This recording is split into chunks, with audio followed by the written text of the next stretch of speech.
Confesión de fe. Primero, creemos que la Iglesia es una, santa, católica y apostólica. Pues es universal y creada por Cristo en la figura de los apóstoles. Segundo, el obispo de Roma, Papa, es primus inter pares y único sucesor del apóstol San Pedro válido y de derecho. Pero no posee infalibilidad ante nuestra Iglesia. Tercero, que María Magdalena es por derecho propio y por hechos bíblicos, apóstol de nuestro Señor y como tal posee una sucesión apostólica.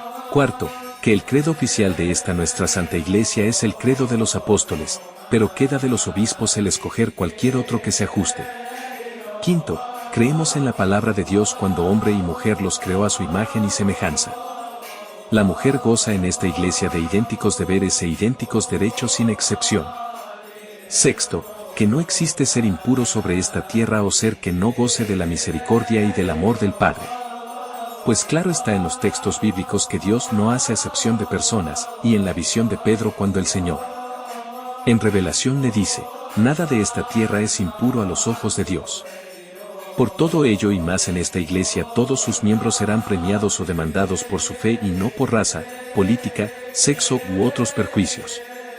Séptimo, solo están impedidos de ejercer cargos administrativos en nuestra Iglesia aquellos hermanos que por alguna discapacidad esto les resulte imposible o frustrante. Octavo, los sacramentos son 7, bautismo, primera comunión, confirmación, matrimonio, confesión, orden sacerdotal y unción de enfermos. Noveno, que la salvación está en la fe y no por los sacramentos, de forma tal que impartir un sacramento a alguien sin fe es como si nunca se hubiera realizado. Es la fe y no las tradiciones la que salva al hombre. Pues siempre Jesús, cuando hacía un milagro terminaba diciendo tu fe te ha salvado.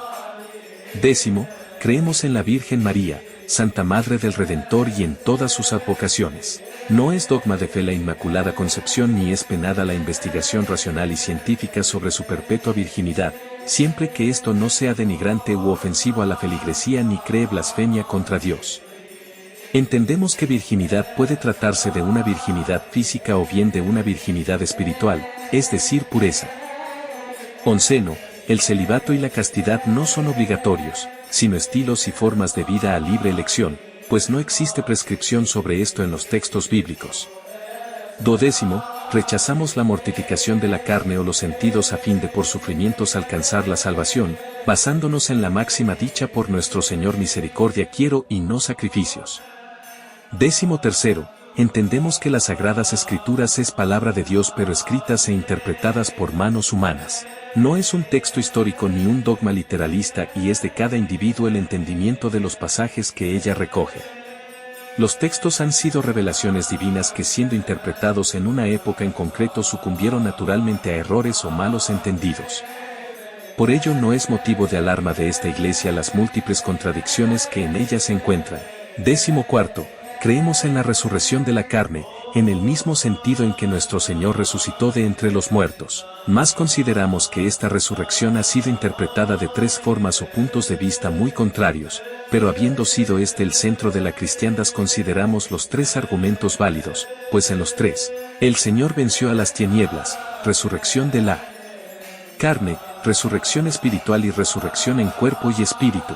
Tales afirmaciones no causan a esta Iglesia enojo pues las tres resurrecciones nos llevan a un mismo centro el amor ya sea en carne, en espíritu o en ambas vence todo mal. Décimo quinto, que esta Iglesia considera al aborto como un pecado, excepto el aborto espontáneo y el aborto terapéutico.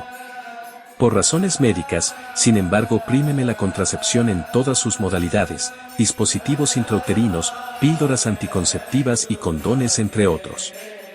Pues ¿qué es mayor pecado? Impedir la concepción, o dar vida sin amar aquello a lo que hemos dado vida.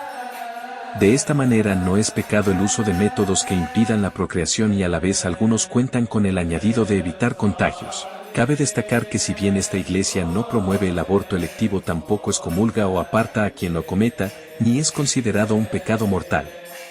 Decimos esto, que el único pecado que esta Iglesia no está en capacidad de perdonar son los proferidos contra el Espíritu Santo, conforme a la palabra del mismo Cristo cuando dijo todos los pecados serán perdonados pero los que sean contra el Espíritu Santo no serán perdonados y este pecado se ha entendido por la no aceptación de Cristo antes de la muerte, pero por nuestros ruegos encomendamos la clemencia de Dios por los difuntos. 17. Esta iglesia reconoce que todo lo que nazca del buen fruto, amor, no puede estar maldito o ser impuro o consistir anatema. Por ello esta iglesia celebra matrimonios entre parejas del mismo sexo, apoya los cambios en la libertad sexual siempre que ésta no sea contraria a la fe y promueve la concepción in vitro, subrogada o la acogida de hijos del corazón que son aquellos que adoptamos y nacen del corazón y no de las entrañas. 18. Nuestra iglesia participa activamente de los problemas sociales, pero entiende que la separación iglesia-estado es necesaria y beneficiosa para ambas partes. Los discursos de odio no serán tolerados contra gobierno alguno ni se incitará al odio, pero es reserva de esta iglesia anunciar el Evangelio, tocar los corazones de los hombres con amor y desde amor cambiar todo lo que amerite un cambio. Con lo cual la iglesia participa de los problemas sociales intercediendo con amor, respeto y pacifismo ante instancias gubernamentales en pos de amor y comprensión. La iglesia no está para alterar el orden establecido, sino servir cuando sea solicitada o necesaria para buscar diálogo y paz. 19. No creemos en la existencia de infierno o purgatorio como un espacio físico, sino como espacios donde habita el alma y solo alcanzan el paraíso, hogar de paz y amor, mediante actos piadosos, con lo cual quien muere en transgresión no habitará en recinto infernal en forma corpórea, pero sí sucederá con su alma que no redimió en vida. De ahí que realicemos muchas ofrendas a Dios por las benditas almas, para que el Señor expíe sus culpas y las conduzca a su rebaño eterno que es amor inmaculado para toda manifestación de su obra. 20. Esta iglesia cree firmemente en las potencialidades empíricas del ser humano, y por ello existen diáconos, sacerdotes etc. que probando estar imbuidos del Espíritu Santo de jure y de facto ya han adquirido méritos para ocupar lugar en la iglesia. 21. Basados en las escrituras que remarcan que Dios es el Dios entre los dioses reconocemos a todas las religiones que prediquen el amor a toda manifestación de vida y devuelvan al hombre su dignidad de hijos de Dios.